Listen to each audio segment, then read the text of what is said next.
Hi welcome to real estate channel.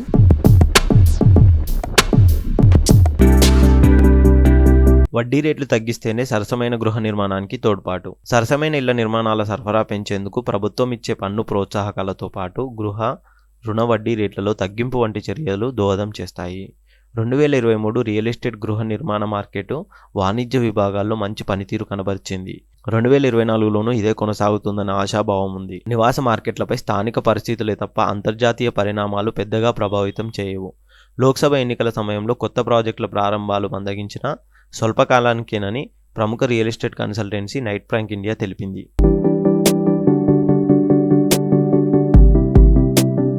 2024లో Hyderabad real estate market భవిష్యత్తు ఎలా ఉంటుంది? ఇక్కడి సామాజిక ఆర్థిక పరిస్థితులు, అత్యాధునిక మౌలిక వసతులు, వ్యాపార అనుకూల విధానాలతో హైదరాబాద్ మార్కెట్ విస్తరణకు మద్దతుగా ఉన్నాయి. వీటన్నిటితో డిమాండ్ కొనసాగుతూనే ఉంటుంది. ఇల్లు కావాలనే బలమైన ఆకాంక్ష కొనుగోలుదారుల దృక్పథాన్ని, ఇంటి చదరపు అడుగు సగటు ధరలో పెరుగుదల ఆశావాదాన్ని వెల్లడిస్తోంది. విలాసవంతమైన ఇళ్లకు డిమాండ్ ఉండడంతో నిర్మాణదారులు వాటినే నిర్మిస్తున్నారు. సరసమైన ధరల గృహాలు తగ్గిపోతున్నాయి. ఇల్లు కలగానే మిగిలిపోకూడదంటే సాధారణ మధ్యతరగతి వర్గాలకు ప్రభుత్వ మద్దతు ఉండాలి. 2024 ఆర్థిక సంవత్సరంలో ద్రవ్యోల్బణం 5.4% పరిమితం అవుతుందని, జీడీపీ వృద్ధి 7% వరకు ఉంటుందని అంచనా వేస్తున్నారు. ఫలితంగా కొనుగోలుదారుల స్తోమత మెరుగుపడే అవకాశం ఉందని భావిస్తున్నారు.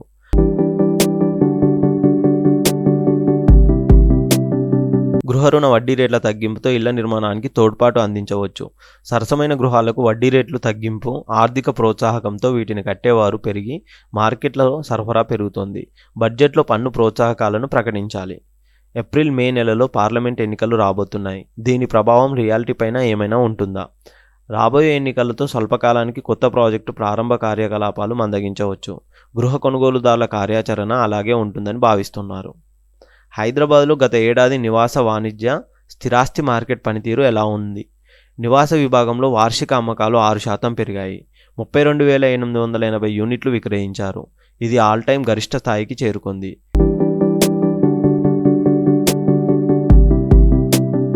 గృహ కొనుగోలుదారులు ఇంటి అప్గ్రేడ్కు ప్రాధాన్యత ఇవ్వడంతో అమ్మకాలు పెరిగాయి. అభివృద్ధి చెందిన ప్రాంతాలు, మెరుగైన సౌకర్యాలున్న కమ్యూనిటీలకు ప్రాధాన్యమిచ్చారు.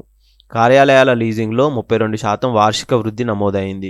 8.8 మిలియన్ చదరపు అడుగుల విస్తీర్ణంలో లావాదేవీలు జరిగాయి. ఈ వృద్ధికి ప్రాథమికంగా ఆఫీసు పెరుగుదల కారణమని చెప్పవచ్చు. 2023 ద్వితీయార్థంలో లీజింగ్ కార్యకలాపాలు 68% వార్షిక వృద్ధిని సాధించాయి. గ్లోబల్ క్యాపబిలిటీ సెంటర్స్ గణనీయంగా రావడంతో వృద్ధిలో కీలక పాత్ర పోషించాయి. ఐటీ రంగం కోలుకోవడంతో వృద్ధికి మరింత దోహదపడింది. ఆర్థిక మాంద్యం ప్రభావం అమెరికాలో కనిపిస్తోంది. తాజాగా చైనా కూడా ప్రకటించింది. రానున్న రోజుల్లో ఇండియాపై ప్రభావం చూపుతుందా అంటే కనుక నివాస మార్కెట్ను దేశవాళీ పరిస్థితులు నడిపిస్తుంటాయి. ప్రపంచ పరిణామాల ప్రభావం చాలా తక్కువ పాత్రను కలిగి ఉంటుంది. పెరుగుతున్న ద్రవ్యోల్బణం, అధిక వడ్డీ, వ్యయాలు, ఆర్థిక మందగమన ఆందోళనలు విక్రయాలను తీవ్రంగా ఏమీ ప్రభావితం చేయలేదు. కోవిడ్ మహమ్మారి అనంతరం నివాస మార్కెట్ను బలమైన డెవలపర్ల చేతికి మారింది. జీడీపీతో ఆర్థిక ఊపు బలంగా కొనసాగుతోంది. గృహ కొనుగోలుదారుల సెంటిమెంటు 2024లోనూ కొనసాగే అవకాశం ఉంది. సానుకూల వ్యాపార వాతావరణం మాత్రమే ఉంటుంది. నిర్మాణ సంఘాలు, ఇతర ఏజెన్సీలు నెల విడుదల చేస్తున్న రిజిస్ట్రేషన్ల గణాంకాల ప్రకారం చూస్తే వార్షిక విక్రయాలు 70,000 వరకు ఉన్నట్టు చూపుతున్నారు. కానీ ఇటీవల మీరు 32,880 యూనిట్లు విక్రయాలే అంటున్నారు. మీ డేటాకు ఉన్న ప్రాతిపదికగా ఏ విధంగా ఉంటుంది కనుక తెలుసుకుంటే, వార్షిక నివేదిక హైదరాబాద్లోని ప్రాథమిక విక్రయాలపైనే దృష్టి సారిస్తుంది. నెలవారీ విడుదల చేసే రిజిస్ట్రేషన్ల డేటాలో సెకండరీ సేల్ కూడా ఉంటుంది. హైదరాబాద్, రంగారెడ్డి, మేడ్చల్, సంగారెడ్డి జిల్లాలు కలిపి ఇందులో ఉంటాయి. ఈ విధంగా చూసుకున్నట్టయితే హైదరాబాద్లో రియల్ ఎస్టేట్ అయితే ఊపందుకుంటుంది అని చెప్పలేము, అలాగని మందగిస్తుంది అని అయితే చెప్పలేము.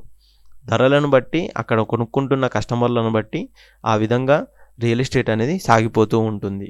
ఎక్కడ ఎప్పుడు ధరలు పెరుగుతాయో, ఎక్కడ తగ్గుతాయో ఏ విధంగా కానీ ఊహించలేము. ఎన్నికల తర్వాత ఎటువంటి పరిణామాలైనా జరగవచ్చు. ఇలాంటి రియల్ ఎస్టేట్ న్యూస్ కోసం మా ఛానల్ని సబ్స్క్రైబ్ చేయండి, షేర్ చేయండి, కామెంట్ చేయండి. Thank you.